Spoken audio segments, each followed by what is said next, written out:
अस्सलाम वालेकुम जी, की हाल चाल है। अल्लाह ताला के घर उम्मीद है कि मेरे सुनने वाले देखने वाले मेरे भैन भरा माशाअल्लाह सब ठीक होंगे। तो मैं तुहाड़ियां दुआवां दा तलबगार तुहाडा अपना भरा जी पंजाबी चैनल दे नाल मुजम्मल गुज्जर। की हाल चाल, अल्लाह पाक तुहानूं सारिआं नूं अपने हिफ्ज़ो अमान च रखे। तो गल होण डई सी, पिछले व्लॉग दे विच भी यही गल हुई सी। वो पुरानियां गल्लां बातां दी गल करदे ते मेरे देह च हुण आई सी गल। तो इदां ही बैठे सुणदे सी तो बाबा एक सुणावे बात। असल जिन्नियां भी ये बातां होंदियां ना पुरानियां, इन्हां दे विच कुछ ना कुछ सबक हुंदा जिहड़ा कि सुण के तुसीं हासल करना हुंदा। तो कोई जट जिमीदार आदमी सीगा, तो उहदे 3 पुत्तर सीगे। वो जिमीदार जिहड़ा फौत हो गया, वो 3 पुत्तर सीगे, तो उन्होंने आपस दे विच अपना हिस्सा वंड लिया। तो उदों भले वक्तां दीयां गल्लां आ, तो वो चांदी का 5-500 ना सिक्का उन्होंने 3 भरावां नूं आया। वो 2 तो विआहे सी, एक छड़ा छांड ही सीगा। वो ਜਿਹੜੇ ਵਿਆਹੇ ਸੀ ਜ਼ਾਹਰ ਉਹਨਾਂ ਦੇ ਬੱਚੇ ਸੀ, ਉਹਨਾਂ ਦੀ ਬੀਵੀਆਂ ਸੀ, ਉਹਨਾਂ ਦੇ ਘਰ-ਬਾਰ ਸਾਂਭ ਲਏ। ਤੇ ਛੜੇ ਨੂੰ ਉਹਨਾਂ ਨੇ ਬਥੇਰਾ ਸਮਝਾਇਆ। ਛੜਾ ਜਿਹੜਾ ਨਾ ਉਹ ਭੂਤਰ ਗਿਆ, ਉਹਨੇ ਕਦੀ ਆਨਾ ਨਹੀਂ ਸੀ ਦੇਖਿਆ। ਉਦੋਂ ਆਨੇ ਹੁੰਦੇ ਸੀ। ਉਹਨੇ ਨੂੰ ਇਕੱਠੇ 500 ਸਿੱਕਾ ਦੇਖ ਲਿਆ ਚਾਂਦੀ ਦਾ। ਉਹਨੇ ਪੰਡ ਬੰਨੇ ਜਨਾਬ, ਉਹ ਸਵੇਰੇ ਉੱਠ ਕੇ ਤੁਰ ਪਿਆ। ਉਹਨੇ ਕਿਹਾ ਚੱਲਦੇ ਆ, ਫਿਰ ਤੁਰ ਕੇ ਆਉਂਦੇ ਦੁਨੀਆ ਦੇਖਦੇ ਆ।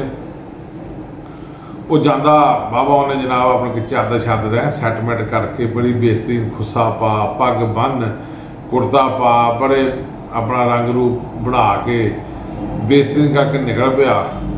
अगे पिंडों बाहर जो निकलिया ना, तो उदों आ जिहड़े गाउण बजाउण वाले हुंदे आ ना, वो 4-5 ठग ही कह लो तुसीं, ते वो बैठे सी। उन्होंने जो देखा भी चौधरी साहब आ रहे हैं, तो लगता इन्हां कोल अज कुछ ना हैगा आ, इन्हां दी आउणी दसदी।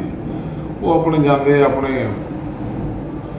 अपनी अस्तानी नूं दसदे, वो कंजरी नूं जिहड़ी गाउंदी भी आउंदी हुंदी सी कि इदां इदां चौधरी आउण रिहा आ। वो ना उत्थे बह जांदे ते बह के उहनूं बथेरे बाजां बूजां मारदे आ, वो बाजे बूजे बजाउण वाले भी, तो कंजरी भी। पर चौधरी कित्थों देखदा, उसदी अख ही नहीं सी पूरदी। उहदे कोल 500 सिक्का सीगा। वो हुण निकल गया उत्थों। तुरते तुरते उन्हें तकाणा पै गई। तो उन्हें कहा चल यार किते हुण रात रहने, लेकिन कोई बंदा ईमानदार लभ जाए जिस को मैं अपने ये पैसे दिखा लूँ। वो पुछ के तो किसी ने कहा कि जेडे मौलवी साहब है ना बड़े ईमानदार। गया मौलवी साहब ने पूछा कि उन्होंने कहा साढ़े जिन्ना ईमानदार कौन? उन्हें कहा जी मैं अपने पैसे कुछ रखने आ, तो रात बसर करनी, रोटी पानी भी दिओ। उन्हें कहा लै भी आओ गल आया, आ ਉਹਦੀ ਚਾਬੀ है, तू आप ही रखने आप ही करने। उन्होंने कहा वाह जी वाह मौलवी साहब, ਤੁਹਾਡੇ ਜਿੰਨਾ ਤਾਂ ਇਮਾਨਦਾਰ ਬੰਦੇ ਘੱਟ ਹੀ ਦੇਖੇ। ਉਹਨੇ ਕਿਹਾ ਹਾਂਜੀ ਹਾਂਜੀ। ਉਹ ਰੋਟੀ ਰੋਟੀ ਖਾਂਦਾ, ਸੌਂ ਜਾਂਦੇ ਆ। ਸਵੇਰ ਹੁੰਦੀ ਆ ਤਾਂ ਜਦੋਂ ਚਾਬੀ ਲਾ ਕੇ ਗੱਲਾਂ ਖੋਲ੍ਹਦਾ ਤਾਂ ਉਹਦੇ ਵਿੱਚ ਸ਼ਾਇਦ ਕੋਈ ਨਹੀਂ। ਮੌਲਵੀ ਉਹਨਾਂ ਨੇ ਲੁੱਟ ਲਿਆ ਹੁੰਦਾ। ਉਹ ਮੌਲਵੀ ਨੂੰ ਕਹਿੰਦਾ ਮੇਰੇ ਪੈਸੇ। ਉਹਨੇ ਕਿਹਾ ਤੂੰ ਰੱਖੇ ਸੀ, ਤੂੰ ਜਾਣੇ, ਅਸੀਂ ਤਾਂ ਹੱਥ ਵੀ ਨਹੀਂ ਲਿਆ, ਤਾਂ ਸਾਨੂੰ ਦਿੱਤੇ ਸੀਗੇ। ਇੱਕ ਦਿਨ ਰੋਟੀ ਖਵਾਈ ਆ, ਰਾਤ ਨੰਗਾਈ ਆ, ਤੂੰ ਮੁਸਾਫਰ ਆਦਮੀ ਸੀ, ਉਲਟਾ ਤੂੰ ਸਾਨੂੰ ਚੋਰ ਕਹਿਣ ਡਿਆ। ਚੱਲ ਨੱਠ ਤੋਂ। ਉਹ ਜੀ ਉੱਥੋਂ ਵਿਚਾਰਾ ਨਿਕਲ ਪੈਂਦਾ। ਉੱਦਾਂ ਹੀ ਉਹਨਾਂ ਹੀ ਰਾਹਾਂ 'ਤੇ, ਉਹਨਾਂ ਹੀ ਡੰਡੀਆਂ 'ਤੇ, ਉਹਨਾਂ ਖੇਤਾਂ 'ਚ ਤੁਰਿਆ ਹੁੰਦਾ ਸੀਗਾ। ਪੱਗ ਪੁੱਗ ਖੁੱਲ੍ਹ ਕੇ ਤੇ ਗਲ 'ਚ ਪੈ ਗਈ, ਅਤੇ ਜੁੱਤੀ ਜਿਹੜੀ ਹੈਗੀ ਉਹਨੇ ਸਾਫੇ 'ਚ ਬੰਨ੍ਹ ਕੇ ਤਾਂ ਮੋਢਿਆਂ 'ਤੇ ਲਮਕਾ ਲਈ, ਧੋਤੀ ਗਿੱਟਿਆਂ ਤੋਂ ਉੱਪਰ ਕਰ ਲਈ, ਤੁਰਿਆ ਆਵੇ ਜਿੱਦਾਂ ਇੱਕ ਰੁੜਿਆ ਹੋਇਆ ਸ਼ਖਸ ਹੁੰਦਾ ਆ। ਉਹ ਅੱਗੇ ਫਿਰ ਉਹੀ ਗਰੁੱਪ ਬੈਠਾ ਸੀਗਾ। ਉਹਨਾਂ ਨੇ ਕਿਹਾ, ਉਹ ਗਾਉਣ ਵਜਾਉਣ ਵਾਲੇ ਜਿਹੜੇ ਪਿੱਛੇ ਸਜਿੰਦੇ ਹੁੰਦੇ ਆ ਨਾ, ਉਹਨਾਂ ਨੇ ਉਹਨੂੰ ਕਿਹਾ ਕੰਜਰੀ ਨੂੰ ਕਿ ਆਉਂਦਾ ਪਿਆ ਚੌਧਰੀ, ਲੱਗਦਾ ਵੀ ਕਿਤੇ ਚੂਨਾ ਲੱਗ ਗਿਆ ਇਹਨੂੰ। ਉਹ ਜਾਂਦਾ ਖੈਰ ਉਹਨੂੰ ਸਾਦੇ ਆ। ਉਹ ਡਿੱਗਦਾ ਢਹਿੰਦਾ, ਉਹਨਾਂ ਕੋਲ ਪਹੁੰਚਦਾ ਤਾਂ ਉਹਦੇ ਜਾ ਕੇ ਡਿੱਗ ਪੈਂਦਾ। ਉਹਨੂੰ ਪਾਣੀ ਛਾਣੀ ਪਿਲਾਉਂਦੇ ਆ, ਉਹਨੂੰ ਕੋਈ ਹੋਸ਼ ਹੋਈ ਦਵਾਉਂਦੇ। ਤਾਂ ਉਹ ਕਹਿੰਦਾ ਇੱਦਾਂ ਇੱਦਾਂ ਮੇਰੇ ਨਾਲ ਹੋਈ ਆ, ਉਹ ਮੌਲਵੀ ਮੇਰੇ ਨਾਲ ਹੱਥ ਕਰ ਗਿਆ। ਉਹਨੇ ਕੋਈ ਨਹੀਂ, ਦਿਨ ਜੜ ਲੈਂਦੇ, ਅਗਲੇ ਦਿਨ ਚੱਲਾਂਗੇ। ਲੇਕਿਨ ਇਹ ਹੈ ਕਿ ਕਿੰਨੇ ਸੀ? ਉਹਨੇ ਕਿਹਾ ਜੀ 500 ਚਾਂਦੀ ਦਾ ਸਿੱਕਾ ਸੀ। ਉਹਨੇ ਕਿਹਾ 250 ਸਾਡਾ, 250 ਤੇਰਾ, ਤੈਨੂੰ ਪੈਸੇ ਲੈ ਲਿਆ। ਸੌਦਾ ਤੈਅ ਹੋ ਜਾਂਦਾ ਜੀ, ਕਿੱਸਾ ਮੁਕਤਸਰ। ਅਤੇ ਉਹ ਸਵੇਰੇ ਆਪਣੇ ਉਹਨਾਂ ਨੂੰ ਕਹਿੰਦੀ ਹੈ ਲਿਆਓ ਤਾਂ ਪਾਲਕੀਆਂ ਪੁਲਕੀਆਂ ਨੇ, ਸੋਹਣੀ ਜੀ ਪਾਲਕੀ ਲਓ, ਚੰਗੇ ਉਹਨੇ ਕੱਪੜੇ ਪਾਏ, ਅਤੇ ਉਹ ਤੁਰ ਪਏ। ਉਹਨੇ ਕਿਹਾ ਵੀ ਮੈਂ ਜਦੋਂ ਉਸ ਮੌਲਵੀ ਕੋਲ ਚੱਲ ਜਾਣਾ ਨਾ, ਮੈਂ ਜਦੋਂ ਨਾ ਇੱਦਾਂ ਕਰਕੇ ਉਂਗਲ ਥੱਲੇ ਨੂੰ ਸਿੱਟਾਂ, ਤੂੰ ਫਟ ਆ ਕੇ ਆਪਣੇ ਪੈਸਿਆਂ ਦਾ ਸਵਾਲ ਕਰ ਦੇਣਾ, ਬਾਕੀ ਗੇਮ ਮੈਂ ਆਪੇ ਨਹੀਂ ਜਾਣਾ। ਉਹ ਹੁਣ ਉਹ ਪਾਲਕੀ ਚੁੱਕ ਕੇ ਤੁਰੇ ਜਾਂਦੇ, ਨਾਲੇ ਕਹਿੰਦੇ ਆ ਵੀ ਆਰਾਮ ਦੀ ਸ਼ਹਿਜ਼ਾਦੀ ਹੈ, ਕੋਈ ਬੰਦਾ ਇਮਾਨਦਾਰ ਚਾਹੀਦਾ, ਉਹਨਾਂ ਨੇ ਵਿਆਹ ਕਰਾਉਣਾ। है को ਇਮਾਨਦਾਰ ਦੱਸਦਾ ਮੌਲਵੀ ਹੁਣ ਦੂਰੋਂ ਹੀ ਬਾਹਾਂ ਖੜੀਆਂ ਕਰਦੇ ਫਿਰ ਜਦੋਂ ਉਹਨਾਂ ਨੇ ਸੁਣਿਆ। ਉਹਨੇ ਕਿਹਾ ਮੇਰੇ ਜਿੰਨਾ ਇਮਾਨਦਾਰ ਕੌਣ ਆ ਗਿਆ ਜੀ, ਗੱਲਾਂ ਬਾਤਾਂ ਹੋਣ ਲੱਗ ਪਈਆਂ। ਉਹਨੇ ਕਿਹਾ ਬੰਦਾ ਇਮਾਨਦਾਰ ਹੋਣਾ ਚਾਹੀਦਾ। ਉਹਨੇ ਕਿਹਾ ਜੀ ਇਮਾਨਤਦਾਰ ਹੋਣਾ ਚਾਹੀਦਾ, ਲੋਕਾਂ ਦੀਆਂ ਇਮਾਨਤਾਂ ਜੇ ਰੱਖੀਆਂ ਹੋਈਆਂ ਉਹਨਾਂ 'ਚ ਖਿਆਨਤ ਨਾ ਕਰਦਾ ਹੋਵੇ। ਉਹਨੇ ਕਿਹਾ ਨਹੀਂ। ਉਹਨੇ ਨਾਲ ਹੀ ਕੰਜਰੀ ਨੇ ਉਂਗਲ ਖੜੀ ਕੀਤੀ ਇੱਦਾਂ ਕਰਕੇ, ਥੱਲੇ ਨੂੰ ਸਿੱਟੀ ਆ ਤਾਂ ਚੌਧਰੀ ਹੋਣੀ ਫੜ ਸਿਰ ਤੇ। ਉਹਨੇ ਕਿਹਾ ਜੀ ਮੌਲਵੀ ਸਾਹਿਬ। ਉਹਨੇ ਕਿਹਾ ਹਾਂ ਵੀ ਤੂੰ ਇੱਧਰ ਕਿੱਧਰ? ਉਹਨੇ ਕਿਹਾ ਜੀ ਮੇਰੇ ਪੈਸੇ ਸੀ। ਉਹਨੇ ਕਿਹਾ ਲੈ ਫੜ ਚਾਬੀ, ਉਹ ਗੱਲੇ 'ਚੋਂ ਕੱਢ ਲਾ ਪੈਸੇ। ਉਹਨੇ ਗਿਣੇ, ਦੇਖੇ, ਦੇਖ ਕੇ ਪੂਰੇ ਕੀਤੇ ਆਪਣੇ। ਉਹ ਬੜਾ ਖੁਸ਼ ਹੋਇਆ। ਖੁਸ਼ ਹੋ ਕੇ ਤੇ ਉਹਨੇ ਕਿਹਾ ਵਾਹ ਜੀ ਵਾਹ, ਤੁਹਾਡੇ ਜਿੰਨਾ ਇਮਾਨਦਾਰ ਤਾਂ ਕੋਈ ਨਾ ਜੀ, ਮੇਰੇ ਜਿੰਨਾ ਇਮਾਨਦਾਰ ਕੋਈ ਨਹੀਂ। ਉਹ ਚੌਧਰੀ ਹੁਣੀ ਹੁਣ ਜੋਸ਼ ਦੇ ਵਿੱਚ ਸੀ।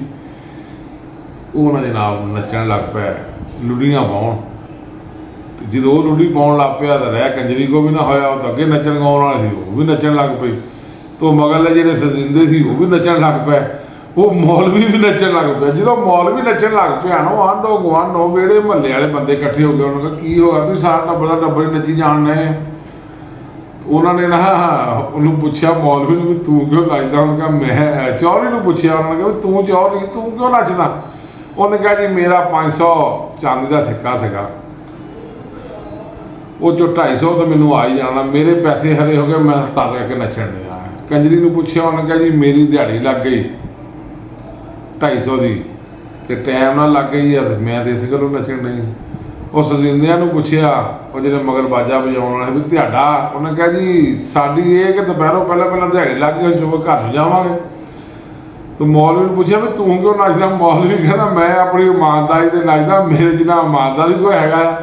ਮੈਂ ਆਪਣੇ ਆਪਣੀ ਉਸ ਇਮਾਨਦਾਰੀ 'ਤੇ ਨੱਚਣ ਜਿਹੜੀ ਮੈਂ ਕਰਕੇ ਦਿਖਾਤੀ ਹੈ, ਜਿਹੜੀ ਮੈਨੂੰ ਚੂਨਾ ਲੱਗ ਗਿਆ ਆ। ਮਕਸਦ ਕਹਿਣ ਦਾ ਇਹ ਆ ਕਿ ਨਕਲ ਵਾਸਤੇ ਸਿਆਣਿਆਂ ਦੀ ਅਕਲ ਚਾਹੀਦੀ ਆ। ਉਹ ਕੰਜਰੀ ਨੇ ਵੀ ਦਾ ਖੇਡਿਆ। ਉਹ ਗਰੀਬ ਆਦਮੀ ਸੀ ਚੌਧਰੀ ਜਿਹੜਾ ਸੀਗਾ, ਉਹ ਵਿਚਾਰਾ ਪੈਸੇ ਲੈ ਕੇ ਨਿਕਲਿਆ ਸੀ। ਉਹਨੂੰ ਵੀ ਪਤਾ ਚੱਲ ਗਿਆ ਵੀ ਦੁਨੀਆ ਕਿੱਦਾਂ ਦੀ ਹੈ। ਦੁਨੀਆ ਜਿਹੜੀ ਹੈ ਨਾ ਪਰੇ ਤੋਂ ਪਰੇ ਆ। ਦੁਨੀਆ ਜਿਹੜੀ ਹੈ ਨਾ ਇਹਨੂੰ ਕੋਈ ਸਰ ਨਹੀਂ ਕਰ ਸਕਿਆ। ਸਿਕੰਦਰ ਵੀ ਬਾਦਸ਼ਾਹ ਗਿਆ ਤਾਂ ਖਾਲੀ ਹੱਥ ਗਿਆ ਸੀ। ਤਾਂ ਕਦੇ ਵੀ ਕਿਸੇ ਦੇ ਨਾਲ ਧੋਖਾ ਨਾ ਕਰੋ, ਹਰ ਇੱਕ ਦਾ ਖਿਆਲ ਰੱਖੋ।